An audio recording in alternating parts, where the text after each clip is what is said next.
When selecting a coated abrasive product, consideration must be given to the type of backing material you require for the application.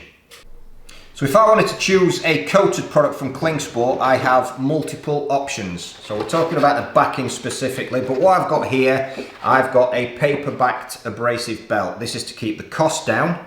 All right, so it's absolutely fine, but one of the disadvantages is that if I catch an edge, they will tear. The other thing with these paper-backed belts is that they're not incredibly flexible, so there might be something better for me. Moving on, we've got here a linen-backed belt. All right, now these are incredibly flexible. Okay, so if you've got a machine where you've got a platen and you're wanting the belt to take the form of the workpiece, these are a very, very good option. Now they will tear, all right, but they're a lot more resilient than the paper products. So that's your linen-backed items. Moving on then, in terms of strength, we have cotton-backed products. Now these don't give you the same level of flexibility as the linen product, all right, but they have a better tensile strength.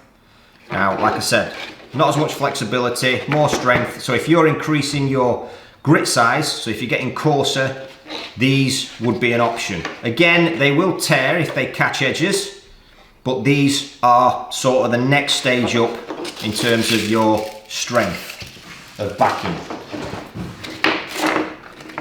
The next one we have here is actually a polyester cotton mix.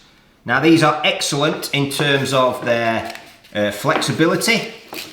Okay, they will take contours very, very well, but they also have a good level of tear resistance also.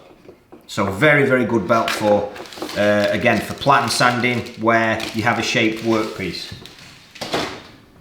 And then the strongest belts that are available on the market, strongest backings that are available are polyester. Now the sacrifice you have to make when you're using a polyester belt is the flexibility. These are nowhere near as flexible as your linen-backed items, but they do have a very, very good strength. So if there's any edge contact, any risk of any edge contact, this would be the one that you would be choosing. So the examples we just looked at were all abrasive belts, but there's lots of other options available. So things that you're familiar with, different types of product. What I've got here then is a DA disc, a paperback DA disc. Now, if you've got this on a sander, it's got a backing pad on the back of it and you're using it flat down.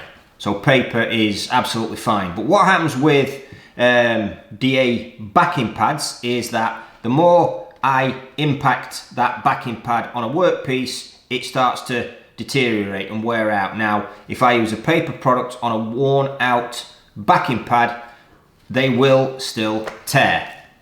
So obviously that damage that's been done to the backing pad will then go through to the disc.